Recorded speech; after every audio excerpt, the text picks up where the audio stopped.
we all make choices, right? And those choices, they put us on a road. And the road has good choices and it has bad choices. This is a bad choice road. Hey guys, QB here. In this video, I'll be breaking down discussing Season 5, Episode 9 of Better Call Saul, Bad Choice Road. Major warning of spoilers up to Episode 509, and let's jump right into this. This episode was crazy, but unlike Episode 508, Episode 509 waits until the very end to crack that shell. At first I thought Episode 509 was just an aftermath episode / setup episode for the finale, but then that Lalo confrontation at the end just hits you like a ton of bricks. While watching this episode, it seemed like it was going to be a regular, slower episode, and by slow I mean in comparison to Episode 508. But then that Lalo standoff really gave Episode 509 its own identity. Even though the Lalo standoff gave the episode that little bit of push just to be that much more crazy, the rest of the episode is fine by itself as well. Normally Better Call Saul is kinda known for being a slow burn, slower episodes, but Season 5 has been amazing, and this episode is no exception. It's just the fact of how crazy Episode 508 was that this episode feels slower. But if you were to go back and watch an episode from an earlier season, or even just the beginning of Season 5 and then watch this episode, it's actually not that slow at all. A lot happens, and what I'm saying is, even if the episode ended off before that Lalo standoff happened, it still would have been a solid episode. Hell, that Lalo standoff situation was a complete surprise for me. Honestly, the whole Lalo situation was just an insane bonus on top of everything else that happened in the episode. We'll get more into why I loved the rest of the episode, but overall every scene was very interesting to me and there was very little downtime. Although Episode 508 was absolutely bonkers, it was sort of a bottle episode. It's an isolated story with Jimmy and Mike out in the desert. So even though it was crazy and intense, it didn't necessarily push the story forward that much. However, the events of 508 actually do push the story forward immensely. It's just not until Episode 509 that we get to see it. Because of that, that's why I'd classify Episode 509 as an aftermath episode, but also a setup episode for the finale. That being said, the show creators did an amazing job making sure the episode was more than just that. Now, the beginning of the episode, it shows an amazing montage similar to an episode last season. The screen is cut down the middle. On one side we see Jimmy, the other we see Kim. Last season, it showed them apart, but it also showed them together, just mentally drifting apart. So this episode, however, shows them literally apart as the montage parallels their experience throughout the day. Jimmy's walking through the desert with Mike trying to survive and get home, while Kim waits home worried out of her mind thinking that Jimmy's dead. And I love how they showed this because I thought that they were just going to skip to Jimmy and Mike being in civilization, but they actually showed him getting a phone signal and they showed this whole montage of Kim waiting for him. The montage parallels everything from them walking to them trying to look at their phone. The animals with the fish mirroring the snake, Kim drinking water and splashing it in her face mirroring Jimmy wiping his dry face and drinking his own piss, and then the music suddenly stops as Jimmy gets a phone signal. I love the song that they used for this montage, and I also love the sudden stop, which feels almost jarring after the soothing song puts you in a trance. Now, Kim's reaction to hearing Jimmy's voice is incredible, along with having Jimmy fall to his knees. The acting is great, the writing is amazing, and just the way that this situation was portrayed is incredibly touching and meaningful. Kim being shocked, realizing that it's Jimmy calling as she picks up the phone before she's even answered, along with just breaking down the second that she hears his voice, knowing that he's alive, collapsing on the couch. It's just so human, it almost makes me want to tear up. How does the show do such an amazing job at making me feel this way when I know in my heart that Jimmy survives into Breaking Bad? The amazing acting and the amazing writing. I mean, the premise of the show still holds true that how it happened is more interesting than what happened. So after Jimmy and Mike get picked up by Tyrus and Victor, they tell them that no one's been down the road or seen what's happened from the last episode, and that Gus's men will go and clean up the mess. Jimmy wants to sleep, but Mike tells him that they still need to get his story straight first, which is actually heavy foreshadowing for the confrontation with Lalo. Jimmy's probably glad that he got his story straight, even though he was going to crack until Kim butted in, but we'll get to that. Let's not get too ahead of ourselves. So Jimmy goes and pays off the bail for Lalo and tells him that the 7 million sent red flags flying. Lalo laughs, saying that he'll be long gone by the time that they figure it out, and then he tells Jimmy that Kim came by to meet him. Although he's giving compliments as he's walking away, Jimmy is scared speechless, and then when he gets home with Kim, we see him instantly jump at her to talk about it when he has his oatmeal bath. Jimmy firmly tells Kim to stay away from Lalo. She agrees, she's just happy that he's home.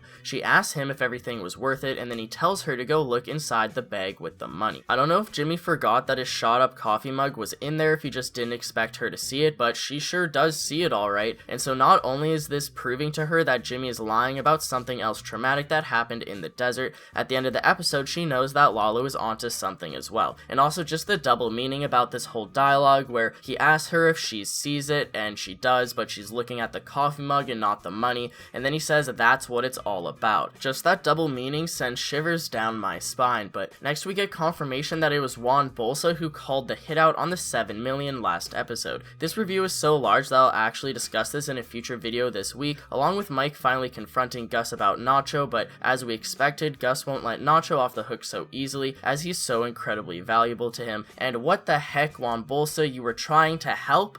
That was you trying to help?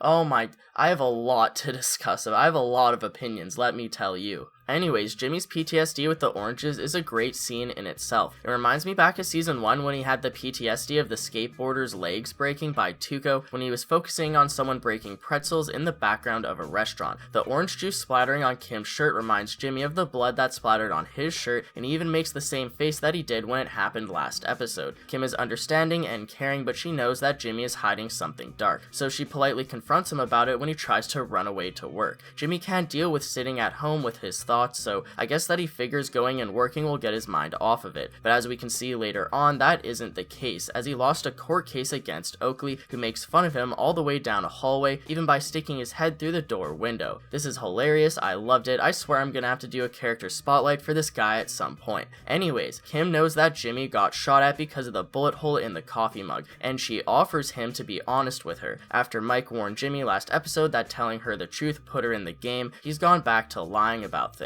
He tries giving her a half-truth by saying that he had to drink his own piss and that's it, and then he walks away, concluding the conversation and leaving her there alone. And the final shot holding on her sitting there alone on the couch is very saddening. So since Jimmy went to work, Kim goes to work, but after not feeling right, she quits her job. This is crazy, I can't believe this, and neither does Jimmy later on. There's a lot to discuss here, from her reasoning behind it to things such as her taking the cork out of her desk when she leaves, and so I want to do a video on Kim quitting her job, but let me know, is putting Kim quits her job in the title or thumbnail too spoilers too soon? And if so, how should I even title that video? Should I just wait to do it for a while? I could just wait until the season is over to do that discussion, but I would have liked to do it later this week or this weekend. Anyways, after Jimmy loses in court, he calls Mike to come talk to him. Mike gives him a lot of good advice, but Jimmy and him just don't connect. There's a lot of good dialogue here, like straight gold, from Mike talking about the road from good and bad choices, relating to the name of the episode, Bad Choice Road. There's him almost slipping up and implying to Jimmy that Gus wants to kill Lalo, and then there's also the whole monologue of him telling Jimmy that it's possible to forget tragic experiences. Jimmy tells Mike that he hates how he's the only one that he can talk to, implying that he's not much help, and he leaves. Mike drove all the way there just to talk to him, and he was honestly trying to help. Jimmy shouldn't bite the hand that helps him, and maybe this is why we don't see them talking much in Breaking Bad. Next up, we see Nacho talking to either Tyrus or Victor over the phone, updating them on the situation with Lalo. He's saying how Lalo's out of town. After tomorrow, he's just gonna say goodbye to Hector and then he's leaving. And now if you're wondering why this scene with Nacho on the phone outside of his house seems so short and off, it's because the scene was actually meant to be extended, but they cut this scene due to time because the episode was already extended a bunch, and so apparently this was one of the only scenes that could be cut without altering the rest of the story too much. Also, the deleted scene is mentioned when one of the writers and creators of the show posted the storyboard of the episode to Twitter, and they have the little part of the deleted scenes whited out. Now they say that this is with Nacho and Lalo and that they're not showing it because they might use elements of it in the future. But in the future, does that mean season 6? So does that mean that this is confirming how Nacho and Lalo will both survive into season 6? Next up, Nacho waits outside while Lalo says goodbye to Hector. He says that even though he's going down south, he'll have Don Eladio's ear, and so that Eladio will be sick of the chicken man. I'm not sure how much that influences Breaking Bad, if Lalo's even alive to that extent, but I really think that it's interesting hearing how Tuco comes out of jail soon, because if Tuco comes out of jail soon, does that mean that we'll actually get Tuco coming back and returning for season 6, or is that just setting up Tuco in Breaking Bad? And finally, the way that Lalo stares at Hector when he leaves is just saddening. Nacho goes to drop off Lalo at the same well where Jimmy picked up the money with the cousins, but on a whim, Lalo decides to go in and investigate Jimmy's car. He realizes that they didn't see the car driving up there, and so he ends up finding it, and he does a giant parkour leap onto it in order to inspect it. Lalo discovers bullet holes through Jimmy's vehicle, and he gets Nacho to drive him back to Albuquerque to speak with Jimmy about the truth. Obviously, Nacho can't say anything or else he'll blow his cover, but even though he's one of my favorite characters, his lack of sympathy towards Saul seems selfish. He doesn't want to seem soft for Lalo, he doesn't want Lalo to be suspicious of him, and he's not good friends with Jimmy, but he really doesn't seem to give a shit if Lalo goes and kills him and Kim or not. So I thought that the episode was going to end after Jimmy and Kim talked about how she quit her job, but Mike won't stop ringing Jimmy's phone trying to warn him about Lalo, but it's too late. I feel like this scene is just a taste of how terrifying and dangerous Lalo truly is and can be on the show, so I really hope that Lalo survives into season 6 just so that he can torment the entire cast of characters for another season. And how about Jimmy just opening the door and letting Lalo walk in, eh? Very reminiscent of how he did it to Mike, but Mike is a lot less dangerous than Lalo, and considering the people that Jimmy's dealing with, he needs to learn to not open his door just to anyone. He needs to stop swinging that door wide on open for anyone to just waltz on in. Now, to be fair, Lalo probably would have kicked the door in or something, but still. Now, just the whole mood, the entire situation with Lalo intimidating them with this tactic is very intense. The score in the background is natural. It really makes your anxiety go through the roof without even realizing that there's a score there, but the moment that Lalo gets serious, all of the deep bass starts coming in and all the tension just flies off the charts. You can tell that Jimmy is about to crack after having to repeat his story for a 4th time, but Kim saves the day.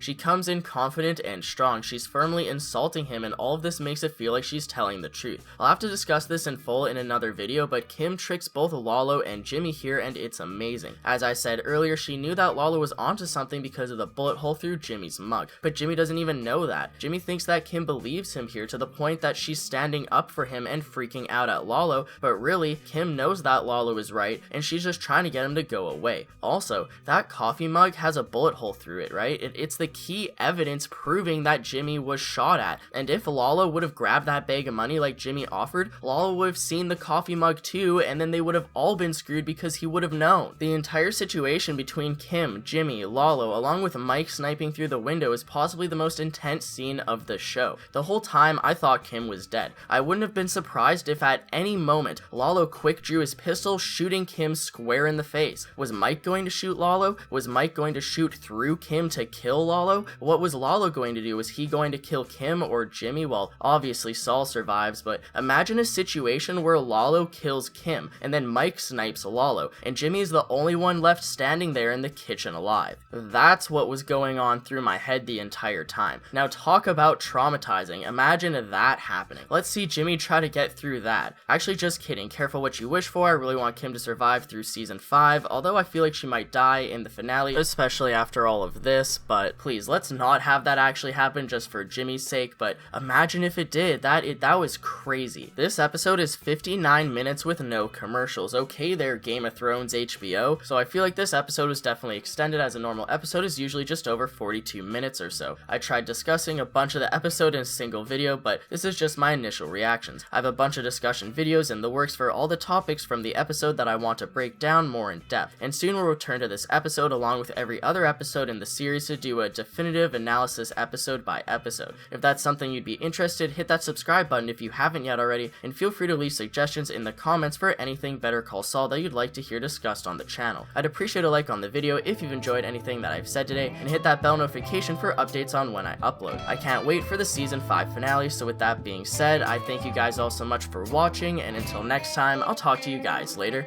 Peace out. So, tell me what happened. Walk me through it. Tell me again. Tell me again. I just want to hear the story. I just like to hear the story. I paid a lot of money for that story, so I think I can hear it as much as I want. Tell me again.